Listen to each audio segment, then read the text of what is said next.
move this direction, we can go ahead and get started. I'm Maggie Few. I'm the administrative director for the bridge across the creeks. We're at the host today, so you're at Cross the Creeks Farm, obviously, but the nonprofit is what's putting on this event. So we're hosting Dr. Greg and Elena Yes. today.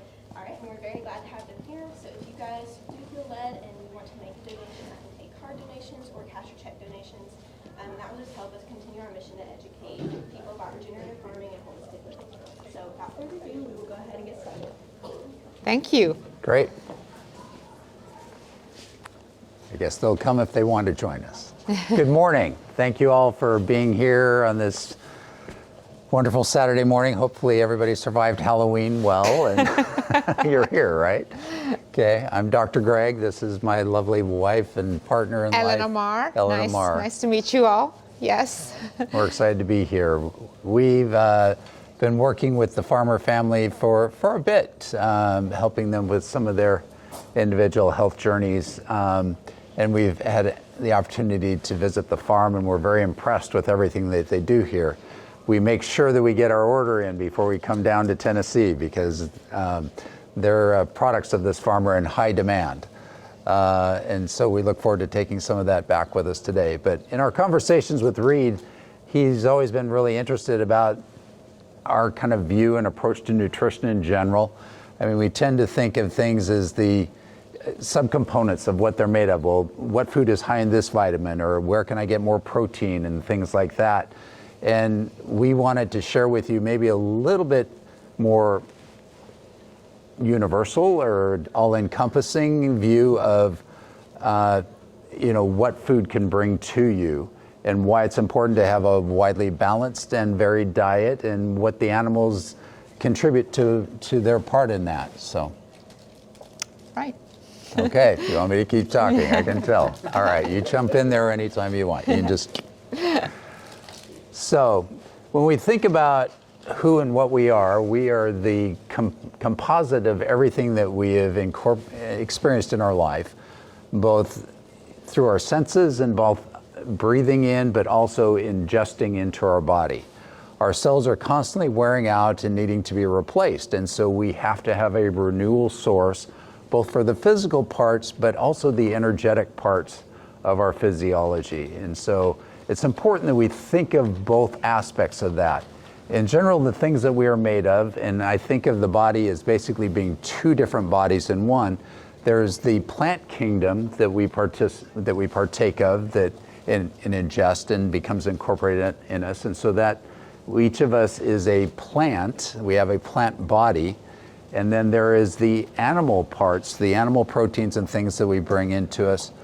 And that is part of our animal body. Okay, so how do those different? Well, how do plants and animals different? Plants stay planted, right? Once you stick them in the ground, they don't migrate. They stay there, okay? So that's more of a static, grounded part of the earth flourishing up into the plant. The thing that's different about animals is that animals all have brains. Why do they have brains? Because they need to move. And that's what our brain does for us. Most of the wiring in our brains is there to allow us to move, and to move safely in particular.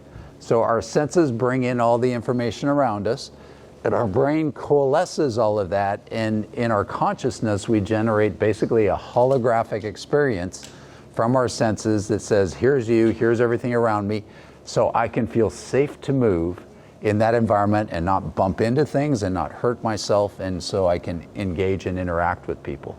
Mm-hmm. So the animals share that relationship as well, and so they bring some of those same energies to us. Exactly. Yes. So, sometimes people say, well, why do I need to eat animal foods? I just really have an aversion to it. It's very cruel how they're treating animals. Well, you come here, and obviously animals are treated very humanely. We came here the first time. I actually listened to the animals using sound, and I could detect their personality and what they love to do. So, they have a soul, and there is a way to really kind of grow and then support the animal in a way that's very loving and caring. And that also, when we eat that meat, that kind of moves and gets transported into us. And so we are not just absorbing amino acid, the zinc and the iron, whatever. We are also taking in the energetic frequencies, their spirit, the message that they give to us. It's a gift the animals have. So for example, if let's say I'm very curious, but sometimes I'm scared to venture out somewhere and try something new. Well, I may gravitate more towards eating chicken, because chicken gives us this idea that it is okay to experiment, to go out and explore the world. They're curious, right? Well, cows are curious as well. Why did the chicken cross the road, right? Right. They wanted to see what was on the other side. Right, exactly. So, and also when you're looking at, it's interesting, I come from the northern part of Italy. That's where I grew up. And I used to spend 3 months every year out in the mountain meadows with cows. And I would observe their behavior and notice that, they were so curious, but yet when the weather changed, they would know what to do. They'd go under the tree, they would just go down on the ground. So they have almost like this connection with the Creator, the connection with the earth, that they knew intuitively, like, we need to move this way, we need to behave in a certain way. They had almost like this kind of free spirit and intuition, and deeply connected with the environment around them. We have lost this in our society, especially when we live into cities. So when you eat animals, you're not just getting those nutrients, you're getting the message of respecting nature, of staying grounded in the moment, of community. You get the message of trusting the earth, of honoring all of the other animals that you're with, and of communication, even though communication is not words. But all of these messages that are so important for us to integrate and for our children, that's what we get when we eat from the animal kingdom. Okay? It's not just the, you need to eat this because you're going to be more anemic, and it's not going to, you're not going to be able to get the B vitamins as much from the plant food as you get from animal food.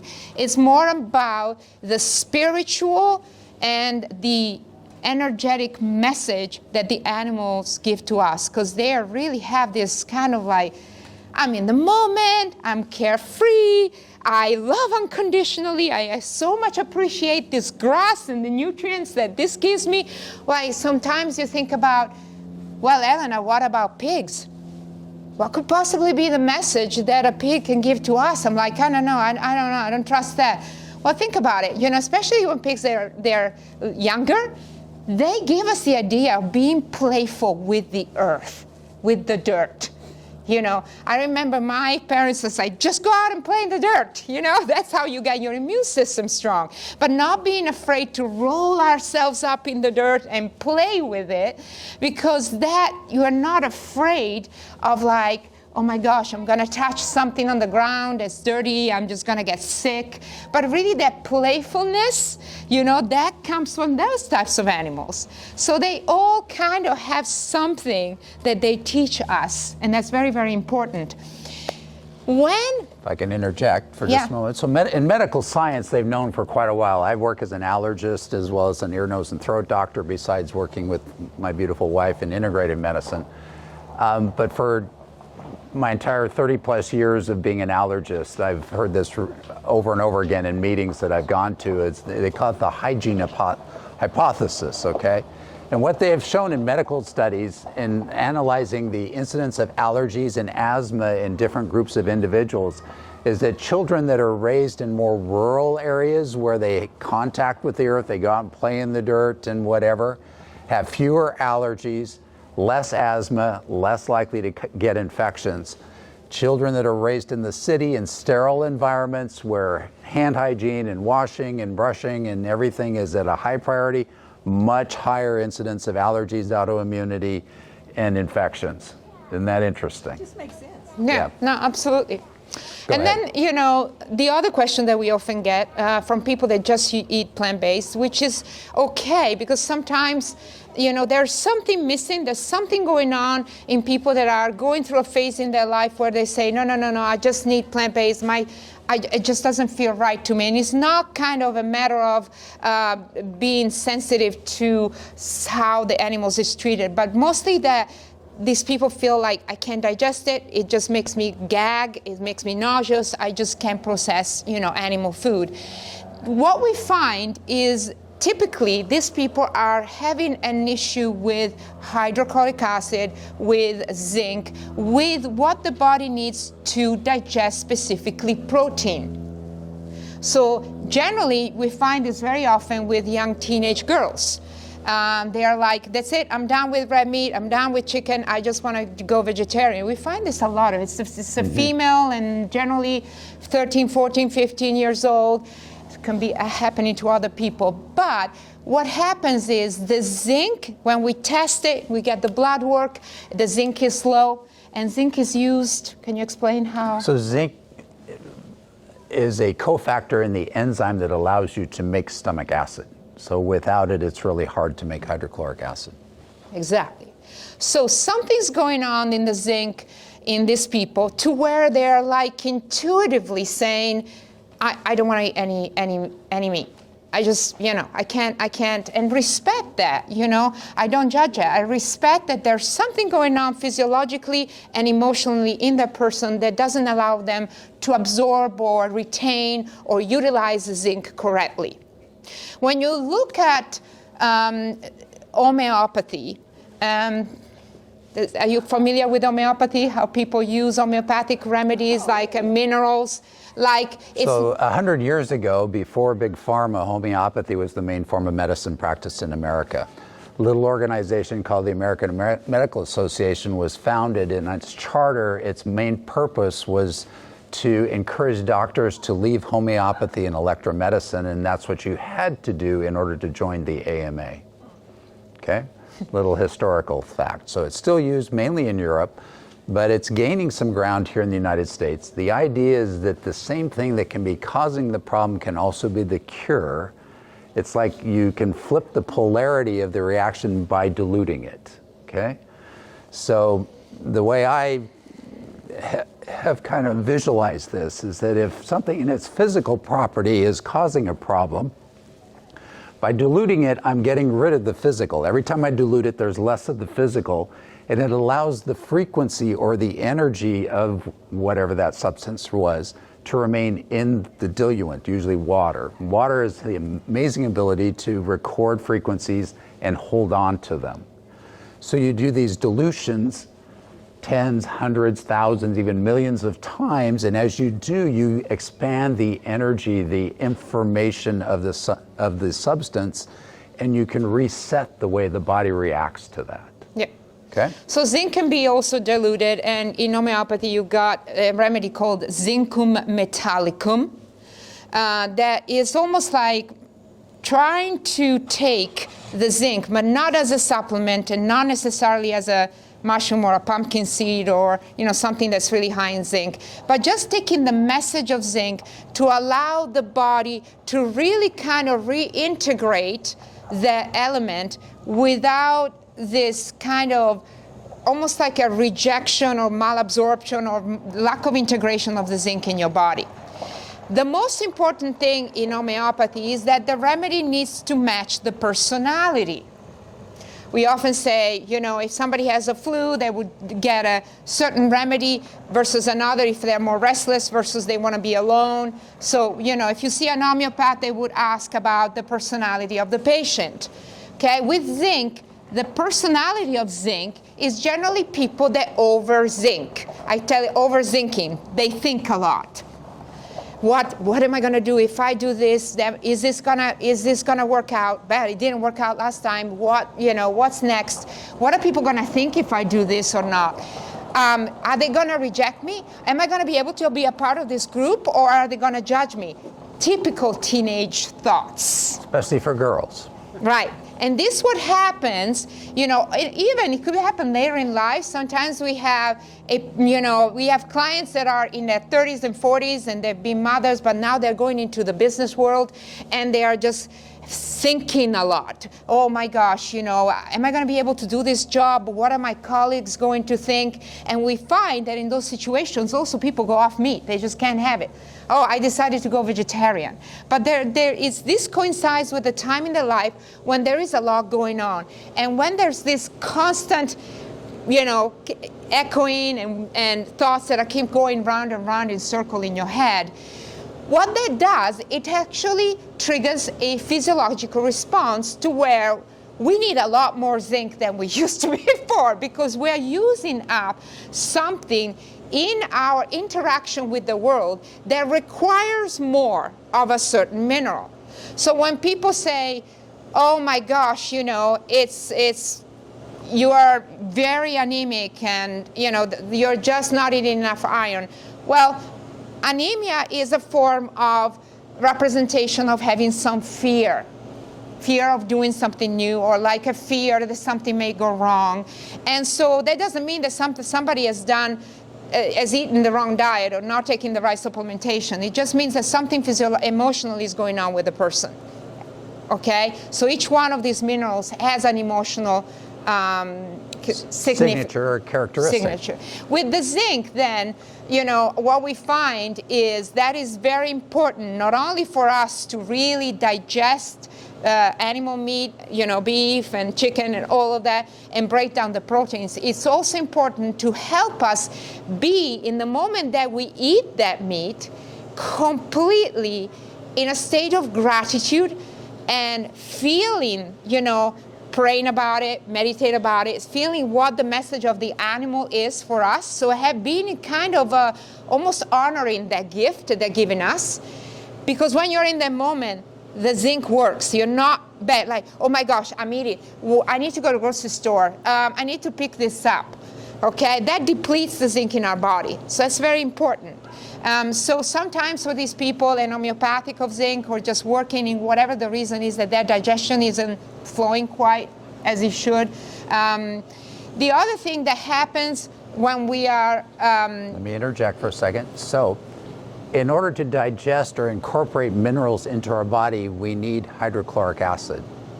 So the problem with zinc is once you get low in it, you can't extract it from your food because you can't make the hydrochloric acid to extract it from your food, but you also start losing out on copper and iron and calcium and all the other things too.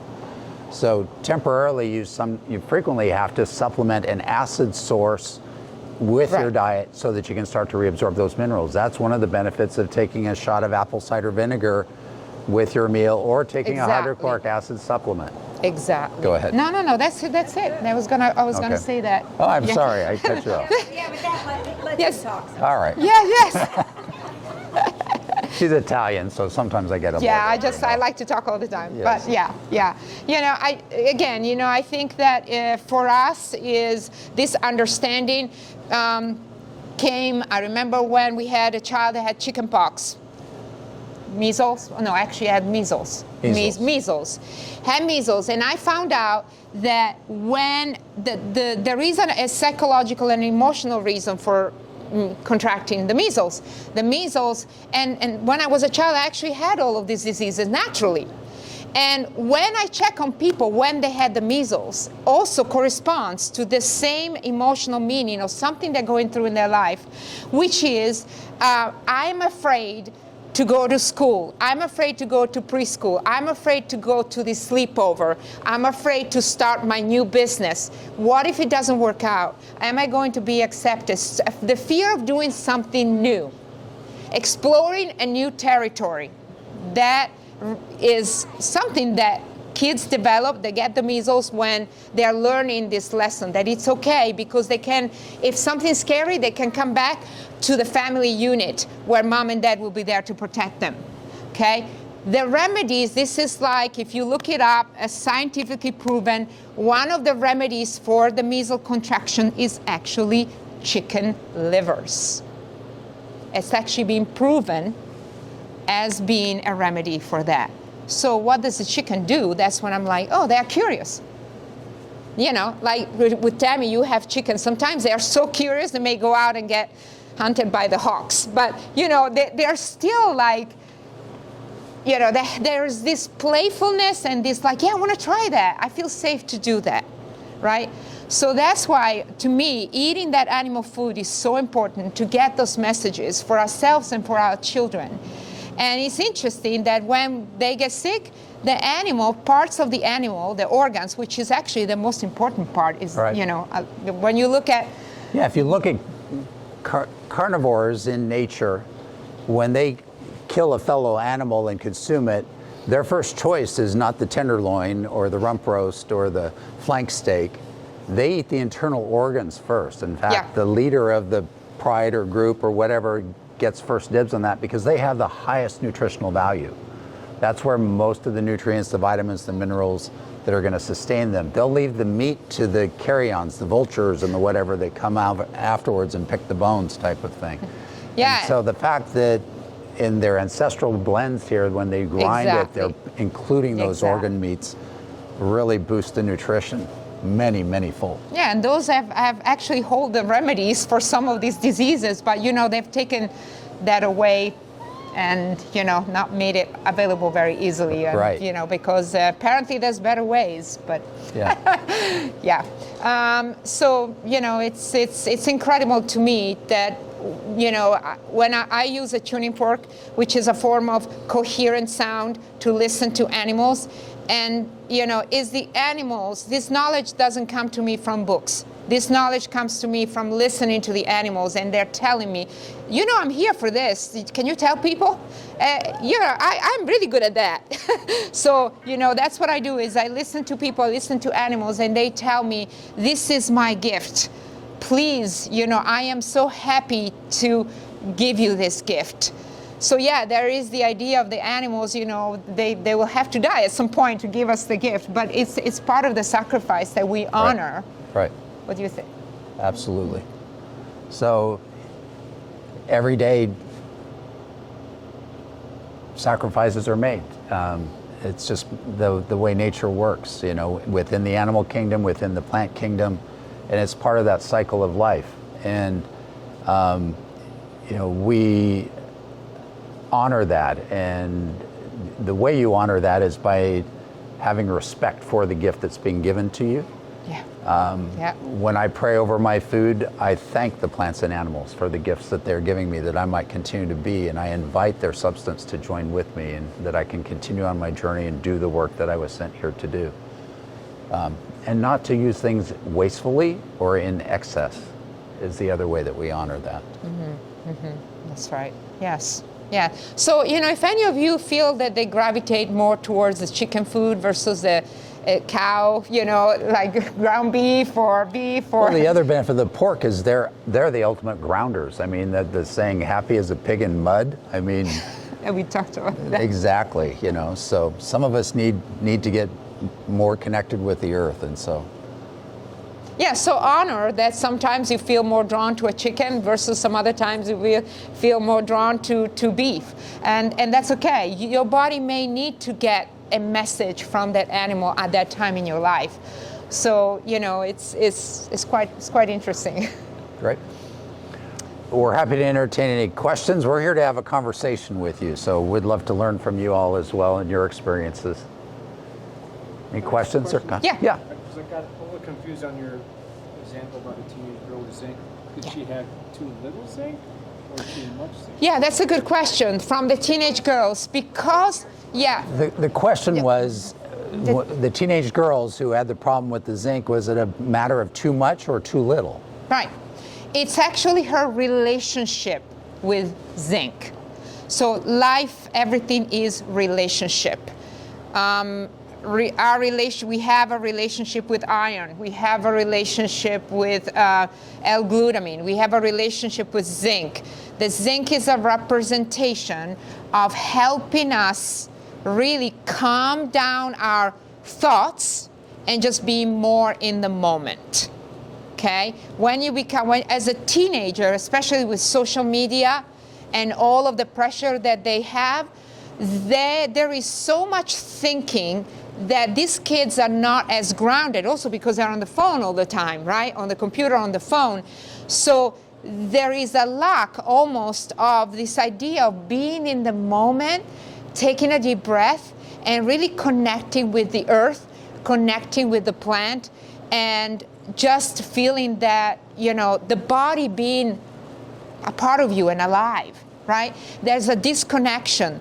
So when there is this disconnection, the zinc that represents being in the moment, that represents letting go of the worries or what am I going to do next, it's almost like a note in our orchestra that goes missing. So things get out of tune, so we don't digest our food.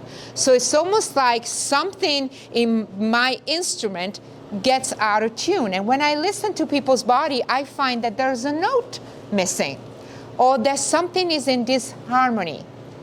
And as when you work with someone like me for over 10 years, I learned to recognize when somebody's zinc is off. It's just like something is out of harmony. It's like a note that is out of tune. Okay, Does that mean that in that specific thing that most of it would be that young woman needed a little more zinc? Is that what you're basically saying? That's another excellent question. So in that case, do you need more zinc? Okay, that's a very good question. So, some people said, well, I think I should try to eat the cows, Miss Elena. I should try it because the cows, what do? They ruminate. Right? They ruminate. So the zinc that comes from the animal kingdom is actually the perfect one to help this young lady, right? But she can't do that beef. So then what do we do? Do we supplement it with zinc? What do we do? Well, That's Hard question. Well, the beauty of this is that the work that we do, because we use sound to interface with the energy of the body, we don't have to be that smart. We can actually ask the individual's body. exactly. And we can present different options to it. And when we find the right solution, the vibration of the tuning fork that we use actually changes as if it's been cured. The disharmony leaves the situation. So in your case, I would have to find some sort of zinc that the person can accept, or the person kind of digests well or absorbs well. And we look into things like pumpkin seeds, a lot of seeds very high in zinc, but then maybe a mushroom, because what does mushroom do? Mushrooms help us digest the undigested. This is a time that everything falls down, we got dead leaves, and it's almost like this person that is zinking a lot wants to pick the leaves back up and put them under a tree. I didn't like it that it went down. What happened to the tree? So in this case, sometimes concentrating on mushrooms, especially in the fall, helps a person let go of this ruminating, thinking, overthinking. What did I do? Should have been better. What if they don't like me? I need to post this thing. It's very important because they're gonna like it. So all of this, the mushrooms will help you process the information, digest it, and letting it go. What we also do that's very important is we work with the parents and we work with the child and help them understand when to be aware of when they feel overwhelmed by the media world, when they feel overwhelmed by the gossiping of the betrayal of their friends, and that is something that, they may need help either with counseling or even just finding a friend, or if they're close to their mother, talking to their mother about what they're going through in school. But really to help them being aware of the fact that there is a psychological and emotional reason why the zinc is not being processed correctly. So it's not just about giving the mushrooms or giving the pumpkin seed or giving a source of hydrochloric acid to that girl. It's also about making them aware that the stress and the emotional things that are going on in their life also need to be addressed in order for her emotional terrain to be welcoming to certain nutrients, because the emotional terrain affect our physiological terrain. Okay, when we're under stress, it's not just our adrenal and our blood pressure and, oh my God, my heart, and I'm so angry with the world, so the liver, will start being affected. So there is a physiological response to any type of stress. And even, when we're trying to get out in the world and we are trying to be a part of the group and fit in and knowing what to do, how to use social media, all of that has a physiological effect. And the main thing is the zinc. It will affect the zinc because of all that being up here so much, and we're not here. We're not here, and we're not grounded. And so making people aware, sometimes we just talk to the teenager and they sometimes tell us that they get so much pressure from their parents that they have to, almost fulfill the parents' expectations, and then puts them into a frenzy of like, oh my God, oh my God, oh my God. And so, we just kind of help the person and act like a bridge to the parents and have the parents realize that, sometimes the reason why the child is having some difficulties is they feel, the pressure of the parents, which comes out of love, right? Because we want the best for them. But there is a balance there as well. Yeah, as they're transitioning and finding themselves in their own path. Yeah, so basically with the zinc, it just depends on the person. Sometimes it's an homeopathic, sometimes it's a mushroom, sometimes, it's a supplementation, sometimes it's a mushroom extract, So we ask the body all of those options and find out what's best for them. And then slowly, as we can listen to that note coming back in harmony in the body, they were like, are you trying some meat? Well, yeah, as a matter of fact, I had some turkey, and that was great. And, and then slowly, a little bit at a time, the body learns to reintegrate the animal world in their body. Right. Does that answer your question? Okay. Good question. That's a great question. Yeah. Anyone else? I have a question. Sure. It's more like being grounded in the body. Yeah. I find a lot of the time, like dissociation or like, like depersonalization, where you don't feel like you're fully in your body. Okay. And I've been trying to like track of what that is, like if I'm stressed out. But I find a lot of the times it's when I'm not really concentrating on anything at all. I don't know if that makes any sense, but just like dissociation in general, if there's like any advice you can give to that.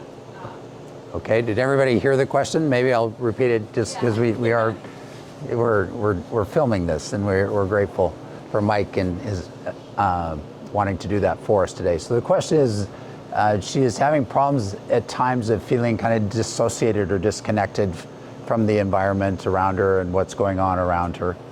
Am I paraphrasing you pretty well? Okay. It's a great question for me because I'm the same way. Okay, and I've struggled with that. It's potentially a coping mechanism. Yeah. A coping mechanism. Okay, so when we are overly stressed, our body initiates a response. It's a survival response. Okay, if everything is happy and wonderful, we are in what's known in medical terms as a parasympathetic state. It's a state that I can just be.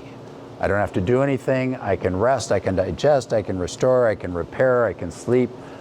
Everything is just, okay? No stress. Now, when we get into a conflict or a situation that we're not comfortable in, then we will switch from the parasympathetic into what's called the sympathetic mode, where we are more fight, flight, gotta do something. Adrenaline becomes our main kind of driver and so forth. But besides fight and flight, there's actually, if you look at nature, other adaptive mechanisms that you can see in the animal kingdom, how they respond to a potential threat. Freeze. There's freeze, okay?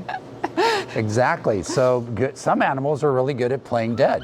The possum, for example, right? Or the armadillo does the same thing. It curls up on itself and just lays there like and doesn't move until the threat goes away. The deer. The deer will do that. The deer in the headlight type of thing. They'll just freeze. Rabbits do that with light as well. So you see that as well. So there's a freeze, and then there's also the fawn response, where you try to go along with the threat and be as agreeable with it to basically diffuse the threat, is yet another one. So it's a little bit of that kind of freeze response, I think, is the dissociation type of thing, okay? So Sometimes that comes from, stressful times when we were children. right. And that we didn't have the tools to be able to process the stress, whatever they may be. It doesn't have to be, horrible, but, just not having the tools to process the stress when we're children. And then later in life, we develop this kind of sense of disassociation where the body does feel safe in that spot. Right. And sometimes it's not even that there is a particularly, threatening situation outside of us. It's just that the body needs to take a deep breath and just feels like it needs to recharge its batteries as we disassociate, because there's so much going on and we just need a moment to ourselves. So it's your body's response to your own personal needs. And, it's not. Would you mind if I ask you some questions just about you in general? Okay, thank you. And I would try not to get too personal, but Oh, come on. Be personal. how safe do you feel in general? Oh gosh. Gosh, on a scale of 1 to 10, I mean, it would depend on like each situation, I guess. Yeah. But yeah, like if I'm just settled in life, I'm gonna go with a 6. 6, okay. 6, 7 out of 10 on like, that's an average. But That's actually not too bad. Many people that we work with who are extremely ill, I'll ask them that question and they'll say, I don't think I've ever felt safe. oh wow. I know, and you're just like, what? Whoa. Yeah, okay.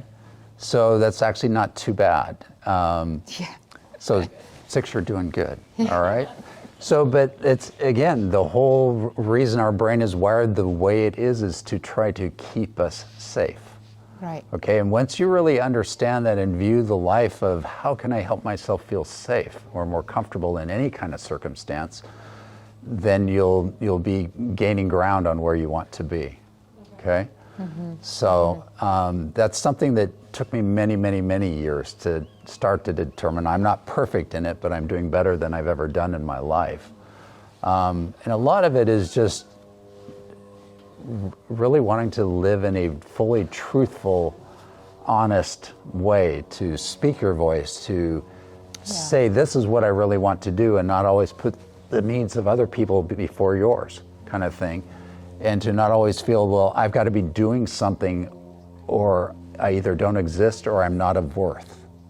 That's another thing that I have struggled with. We find that a lot of people who work in healthcare, that's what attracts them, because they feel like I'm doing an honorable work, I'm helping people, and therefore I have value. Well, the truth of the matter is, the moment you were born, you had inherent value, and you didn't need anything else. That's the truth of the matter. The disassociation thing, don't you feel sometimes that trying to force yourself to be grounding might not be as positive as just trying to feel safe in that disassociation, so that you can actually maybe allow yourself to, be free in some other ways? That's what I've talked to people about, because you get scared when you feel that disassociation. And if you can just try to feel safe in that and realize that you're going to be okay. Right. You don't know what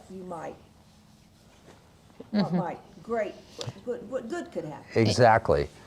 A lot of it comes from the idea of surrender. Yeah, that's Okay. what Right, exactly. And so let's talk about a little bit about that. Whenever we encounter a problem, the first thing to do is to acknowledge it. And that's pretty much any problem, including a health-based problem. And then the next step is to accept it. To not deny it anymore, but to accept that, yeah, I'm not perfect, I'm a mess. It's our custom, especially in our culture, when you say, well, how are you doing today? Oh, great. I'm great, I'm just fine. Are you really? How many of us are really perfect, like we're trying to portray when people ask us that question? So what we do is we say, I'm a mess. How about you? Okay? That's speaking your truth. Now all Yeah. of a sudden you're showing vulnerability, which is great. You're accepting the fact that I'm not perfect. You may think that I've got a lot of good positive things going on, which I appreciate, but I'm still a work in progress. We all are, okay? None of us are perfect. Right. And so accept your messiness, or love your manure is another way of looking at it, kind of thing, you know? And that's what regenerative farming is all about. It's the manure that makes the thing work. Right. It's the fact that chickens are very poor at pulling nitrogen out of their food, so their manure is actually still a food source for pigs. Yeah. And that's why the pigs come in after the chickens, okay? So, Right. and then they work all of that into the soil, which makes the grass come up, so then the cows can come in and benefit from that, and then the whole process starts over again. Right. So, Yeah, you know, we teach people also, depending on the time of the year that you were born, how your role is in society and within your own family. Because and how you can help others as they're going through the season when you were born to really process things and be more in tune or with yourself, who you are, and the world around you. So, you know, the fall is a great time. Lots of very smart, intelligent people born in the fall, because you have a lot of things to sort through. You're preparing for the winter, and you're really kind of building a structure, solid home shelter to where you can rest in the winter, and you're helping other people to let go of what they think that they've done wrong or they missed or that wasn't quite right throughout the season from spring all the way to fall. So, you know, this is a really good time for people to really hold space for everyone around them, to allow them to speak safely about things that they feel that weren't perfect, and you to be that kind of unconditional love that really helps them feel accepted and loved, even though they feel like they're less than perfect. Right? If you're born in the spring like me and Reed, then you're the kind of person that wants to start a project and as a cause. That's very typical of people in the spring. I have a cause. I'm going to teach the world certain things. I want to spread what we know to everyone. I'm not going to stop. Okay? So when people come to me, generally it's a lot of people that are afraid to start something new, that they feel like, am I doing the right thing as I move forward with this thing, or am I not? You know, because I have that determination of spring to push out into the world no matter what, right? Like Reed and I are like the grass that grows through the concrete.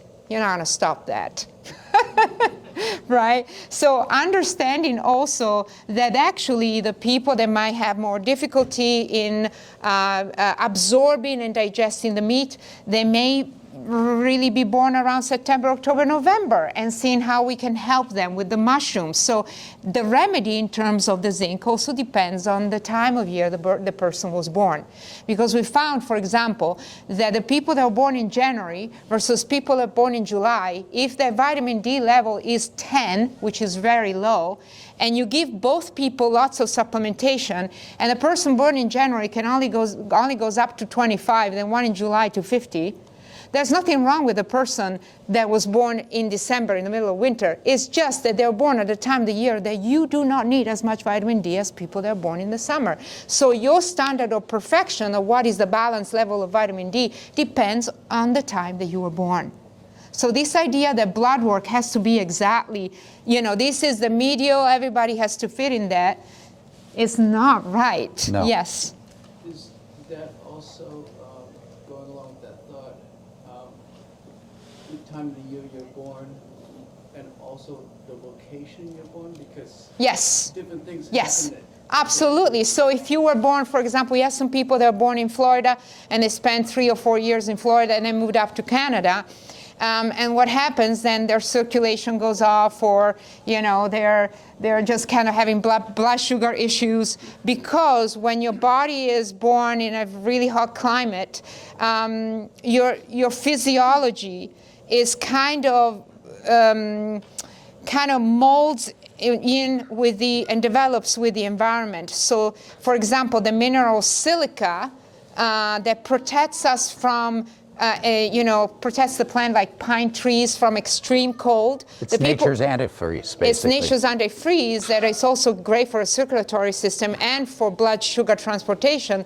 The silica that will be lower than somebody that was born and exposed to a lot more colder weather than somebody that was exposed to hot weather.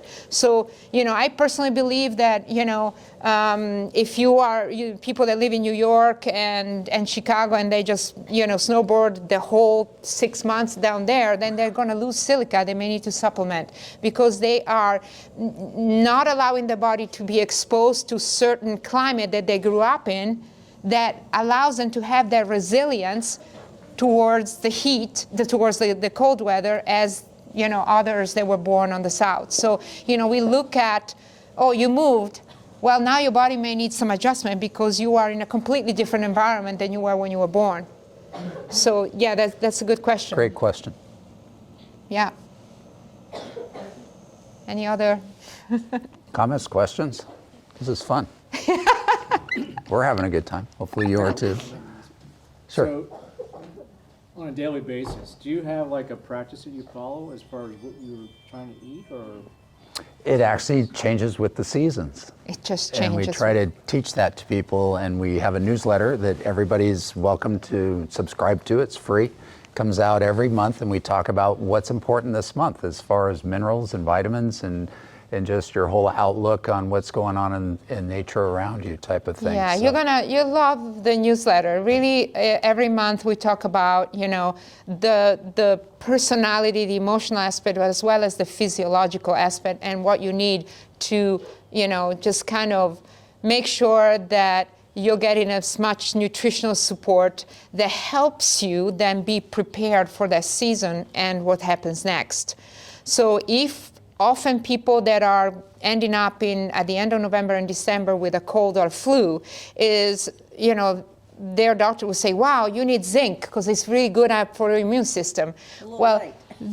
but the problem is that the reason why the flu comes up is because there is an overwhelming feeling in the body of some things and some physiological and emotional issues that have not been dealt through the year, and we suppress it. And things have not been digested will come up, and eventually during the flu, when you catch the flu, the body has, the time and the space to heal and release some of this energy and release some of this kind of clean up the house Right. that we should have done in the fall, but, So interestingly, as we've been trying to understand this relationship, because we are part plants and part animals, it's the same relationship that the plants and the animals have with the earth. And as we look in horticultural studies and things like that, we're able to see that what is happening in the plants as they prepare for winter is the same thing that needs to be happening in our bodies as we prepare for winter as far as our relationship with those nutrients. Right. So- And also, we've all been told in the winter take lots of vitamin D. That's good for your immune system, right? You've heard of that even during COVID, like, a lot of people take vitamin D in the winter. But vitamin D, what the representation is that, we get a lot of vitamin D in the summer when you get up at 6 a.m. and it's sunny and go to bed at 9 and it's still sunny. It gives us the energy to do all the tasks that nature is called to do. I mean, everything's busy in the summer, right, with lots of energy. And that vitamin D really is part of keeping us healthy and energized as we do all these chores. Now, the vitamin D is less and less and less as we get into the winter. And we get days when, it's like the sun comes up, feels like 9 a.m. and then 3 p.m. and that's it. Well, what do? Do we really work 9 to 3 or do we still get up at 6 a.m. and do a 12-hour day? And then what happens to our body? It gets tired and gets sick. Yeah. So by taking a supplemental vitamin D, we're really tricking the body that it is still summer and that we can still lead our life as if it was summer. But really, is this the best way to live? I tell everyone, I say, in the winter, I just want to work from like 10 to 2, 9 a.m., I have my breakfast, 3, I start doing my nighttime routine, Really, that is being in sync with nature, but we don't do that. So that's why the vitamin D is so important in the winter. If unfortunately we all have to have a job and we have to go to work at 8 o'clock, so we have a family and people that depend on us. So if that's the case, then that's why the vitamin D is so important in the winter, to help the body feel that energy that we have in the summer as well. So we kind of cover all these kinds of things. It's quite interesting. Signing up for our newsletter, and it's free. So you can sign up by going to our website, which is Vita, VITA.science. Question, how do you start? Oh, okay. I was just going to say the chickens adjust their schedule. Yeah. They do. They'll slow down their laying, That's and right. yeah, exactly. They get up late. They get up late. Yeah, yes, that's right. exactly. They're smart. Yeah, you were. I'm just gonna ask another question. I hate to just ask another one, but how do y'all start with someone? Like, let's say, it sounds like, I know you're not trying to sell anything, but I'm just curious how, someone says, okay, I want to kind of, Yeah, that's a good. I'll give you a chance to do an infomercial here. Yeah, sure, absolutely. That's a good question, because sometimes we do get people that are very healthy and they just want to make sure that everything that are doing optimizes who they are and supports even their life and what their endeavors, what they're, I need to start something new and I want to make sure my body can sustain this. I'm going on a trip, and can you just kind of do a scan and check on me and see what my body needs? What we do is listen, we use sound through a form of like a tuning fork, and we activate the tuning fork. It vibrates with the sound. And I would activate, pretty close to people. And as I activate the tuning fork, and it has this kind of beautiful, or if it's audible, so it's like this fantastic, beautiful sound of the tuning fork. When I activate it next to like your heart, your kidney, every time I activate it, it should vibrate always in the same way. Oh. If I was to use a one without the wheels, don't know if you can grab that. Sure. Also, everybody could hear. It's like, wow, this sounds amazing. Her body is amazing, because the sound that emanates and comes out from the tuning fork in waves interacts with also the energy field that we emanate through the body.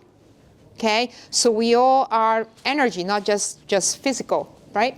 And so the energy that comes from a body is interfacing with the sound of the tuning fork.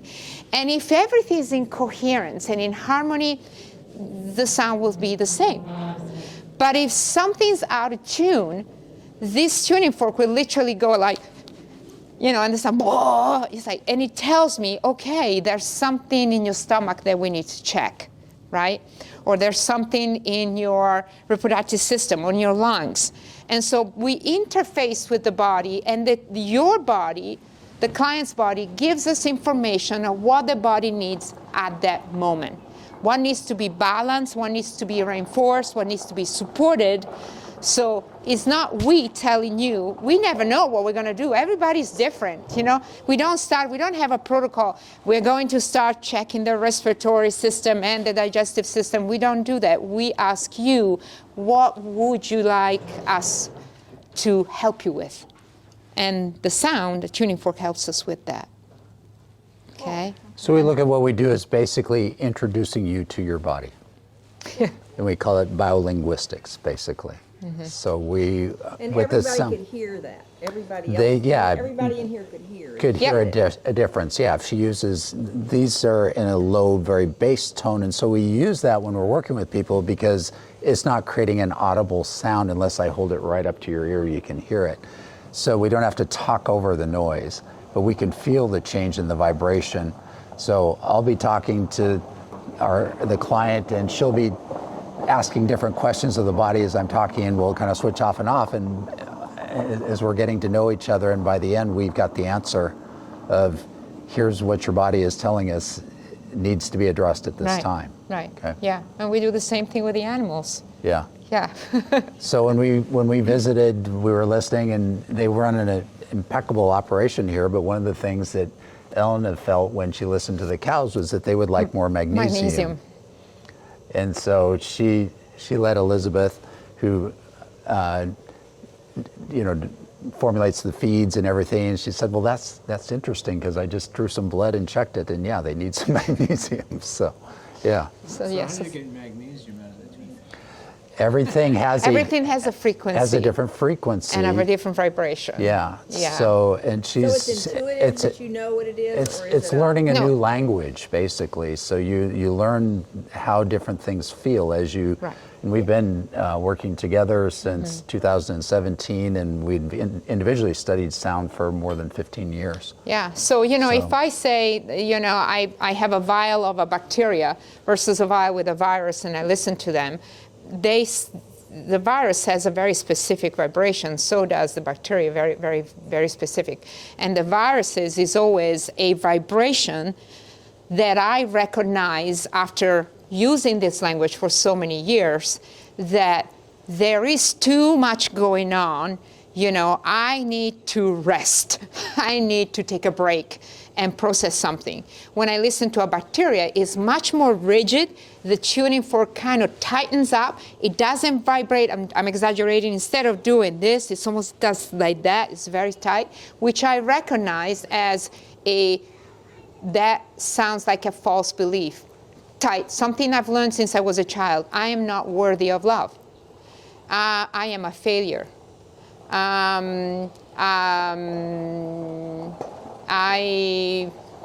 Whatever, all kinds of false beliefs that people have. I can't do this. I can't be successful, I'm not safe, I'm not worthy, I'm not safe. I'm not enough. And it's interesting how bacteria has a sound of a false belief, but that I was shocked when I listened to toxins and viruses and bacteria to hear that they all resonate with the same exact vibration that also has an emotional meaning. And so that tells me that at the time that the person develops that bacteria or that viruses, there's a message that the body's trying to say, that's not true. You can do this, or you are worthy of that, and that's kind of how this came about, is listening to people as they speak or cry or vent, that this, as the person speaking, and I listen to their voice, has a very specific message on the tuning fork, which I thought had nothing to do with the vibration of a bacteria or of a virus, but in fact, certain specific emotion match the virus or the bacteria. And then I started listening to minerals, and they also have an emotional meaning. Hormones mean something, that the testosterone has an emotional meaning as well. And amino acids have a meaning. And I decided to work with a colleague of mine that does DNA testing and works with nutrigenomics and really works with people's gut and bacteria. And I was finding that, I have all this, she's like, well, Elena, I've got this bacteria and that bacteria. And when I listened to this gut bacteria she had and she wanted to get rid of them, were actually, I don't feel safe in my own home. And I said, oh my gosh, that's what you got. I said, something going on. She started crying. So really, when we have a gut biome that is out of balance, some of those bacteria are actually a representation of something that, we struggled, or that we are kind of having some difficulties at that moment. So they're all messages. Everything in the body is trying to give us a message. And it's, trying to help us stay We try to help people understand what that message is, and once you acknowledge it and accept it, then you express gratitude and surrender, and then it's no longer a problem. Mm-hmm. Yeah. Yeah. Now, do you have to, so you do that and then you touch somebody with it? And then No. No, it's just interacting with the No, I energy can just be in around front your of you body. and just saying throat, chest, lung, right lung, left lung, stomach, liver, gallbladder, pancreas. Ooh. That's, I'll have to come and find out what you've got.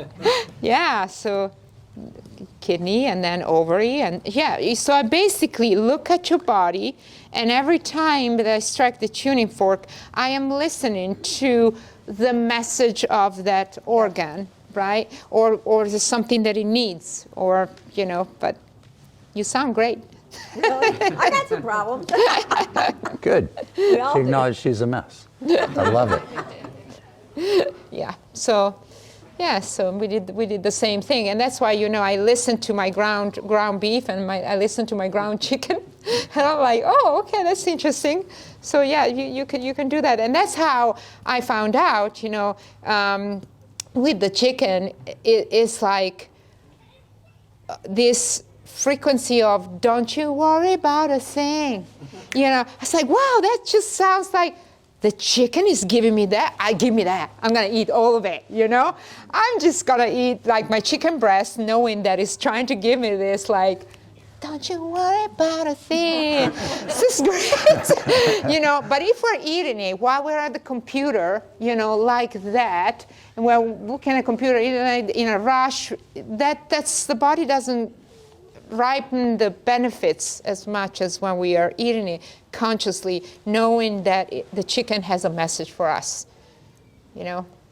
And when we pray that God will bless it to our bodies, it's like, Well, It's a- exactly. It's a real Yeah, thing. yeah. And Yeah. it also, there'll still be people that say, well, but the animal gets slaughtered, but the animals gets killed. What about that? I am eating the flesh of, the meat of something that's been killed. And so I don't feel good about that. So any idea of why these people would only feel that they absorb that frequency? So why are you choosing to believe that all you are absorbing from this animal is the fact that they were killed? That's why you pray, and you pray to honor the sacrifice that they're doing for us and to get the most benefit for any lesson, any wisdom that the animal is giving you when you eat it. With plants, when you They have a spirit and energy as well. But a lot of the times I find that these actually are the clients that maybe their parents or grandparents were in World War II when they were killed, and when they're, so they're particularly sensitive to a trauma that has happened in their life or ancestrally where somebody was killed in their family. And so there is an unresolved trauma. When they eat the animal, all they feel is like, I can't have that, I can't have that, because they have something unresolved about a really, terrible death that happened in the family. So they feel that.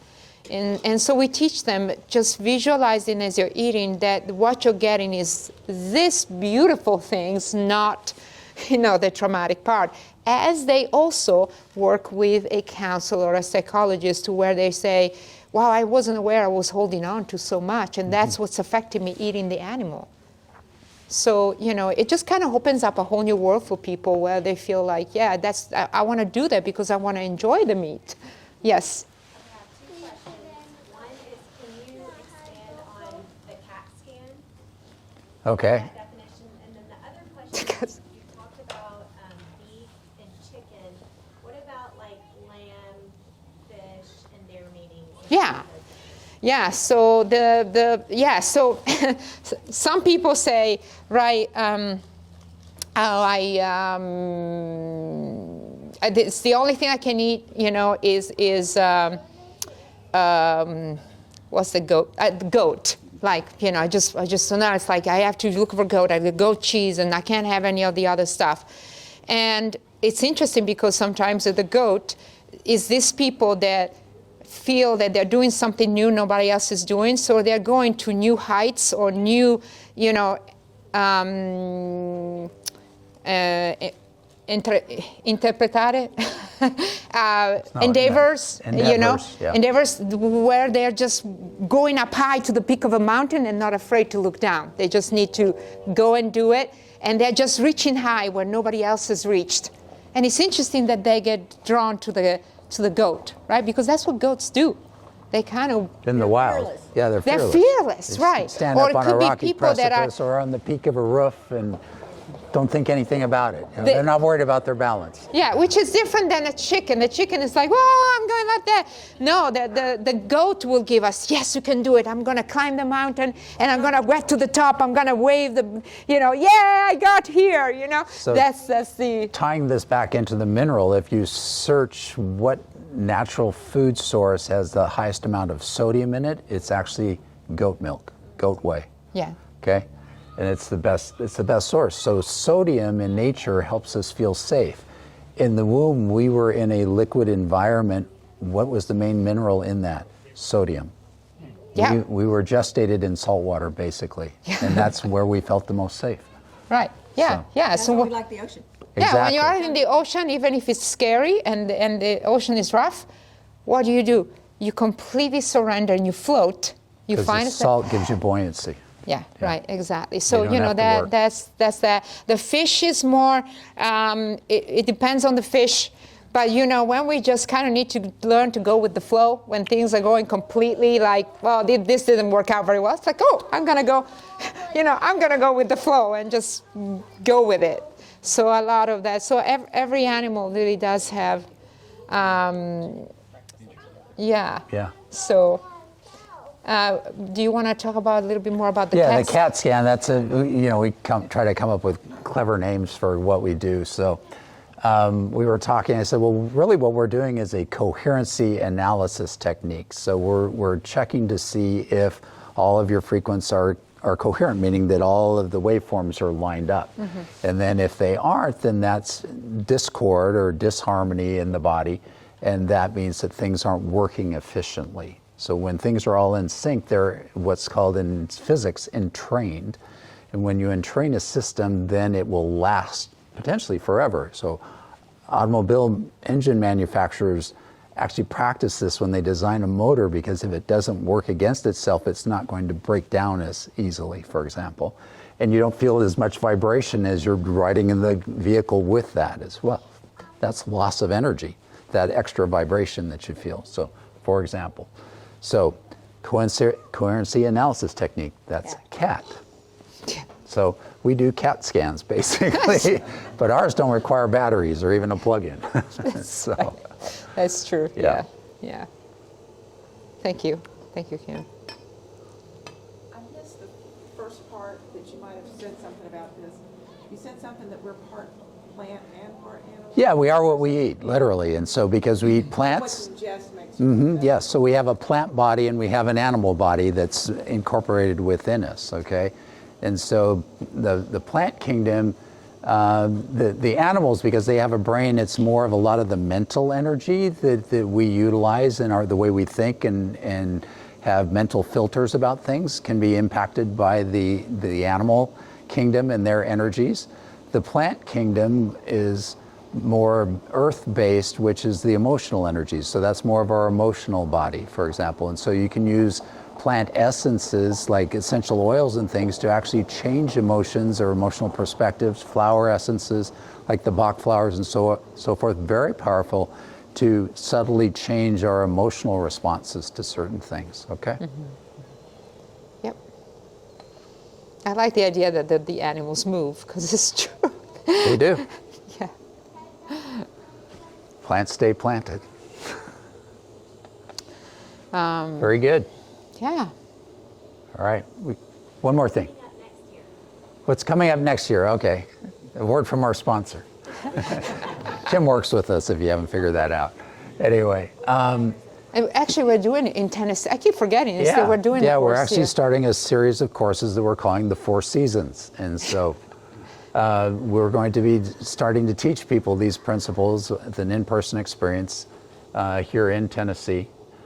We do have some current courses online if you're interested, that you can find them through our website, where we've talked about our relationship with the different microorganisms, our relationships with, what is the true meaning behind autoimmune diseases, and how can you remedy those types of But I really like the relationships. fourth season because, I think that whether you're a practitioner or just, a parent or a mom or, understanding, what is the best, how best can I support myself and my family in the spring? Besides the usual food that is more common in Spain, but there's a lot more to that, and to where, we go in depth with, all kinds of nutrients and vitamins and the type of energy that is present in the spring. How can we use that energy at the right time for the right reasons? And what happens when we are out of sync with spring? Things like the anemia or oxidative stress that happen a lot in the spring as well. So we just kind of go into the physiology and the energy of, nature and body and animals And how to live in harmony with all of that. yeah. So I think that if it was me, I would go to something like that, because it doesn't matter, it's not, you don't have to be a physician to be understanding that. Are But they online or are they in person? In person here. this one's in person, but we have done ones via Zoom. Where is the location of the one Yeah. in person? Franklin? They'll It's be in Franklin, Tennessee. Yeah. Yeah. So we have some flyers. Please take one, or it'll be on our newsletter. We'll let people know when all of that gets settled in. But yeah, All right, look well, forward thank to sharing all this information with you. Thank you Thank for you. your attendance here today. Thank you. You Thank- did a great job. Thank you. Thank you very much. Word from an affiliate. We have here Tammy Arthur, known as the Wellness Blanket Lady. And what the product that she has brought to our understanding is a great tool that we introduce a lot of our clients to. And she was kind enough to come and to bring one of her blankets here. So if you haven't had this experience, remember we talked about how safe you feel when you're in the womb. The first time I was wrapped in this blanket, that's what I felt like. I didn't want to ever unwrap. It's like, oh my gosh, I feel centered, I feel grounded. These blankets are unique. They're made out of palladium, which is a metal that protects us from external frequencies. It's used a lot in the manufacture of spacesuits, for example. And so when you're inside this blanket, it's like isolates you from all the other frequencies around you, but it reflects your own energy and infrared energy and everything back to you, and just reinforces who and what you are. Yeah, yeah. So at the very end of a session, when we've been making some changes in the energy of our client, we'll wrap them in the blanket and we'll leave them there for 10 minutes and just let that kind of settle in and let them learn and experience their new self. And we encourage themselves of thinking of themselves as a new person going forward from that, of leaving all that old way of being and thinking. And For me, those it's old just, frequencies I just behind. sleep better. I just sleep better with it. It's like I have deeper, better sleep. It is. You feel much safer, so you're able to really fully relax. And so Yeah. it's helped a lot of people with sleep issues, including this one. Yeah, big time. Yes, yeah. All right. So yeah, please take advantage. Come and sit in the chair and be wrapped up for a minute or two and see what you feel. Thank you, Tammy, for being Thank here. you. Before we wrap up, thank you guys so Yeah. much for coming You and bet. giving us your time. If you guys didn't get an opportunity to register for the event today, we do have a free newsletter that we send out from the bridge, and we will be doing a digital magazine next year that you'll get for free if you sign up.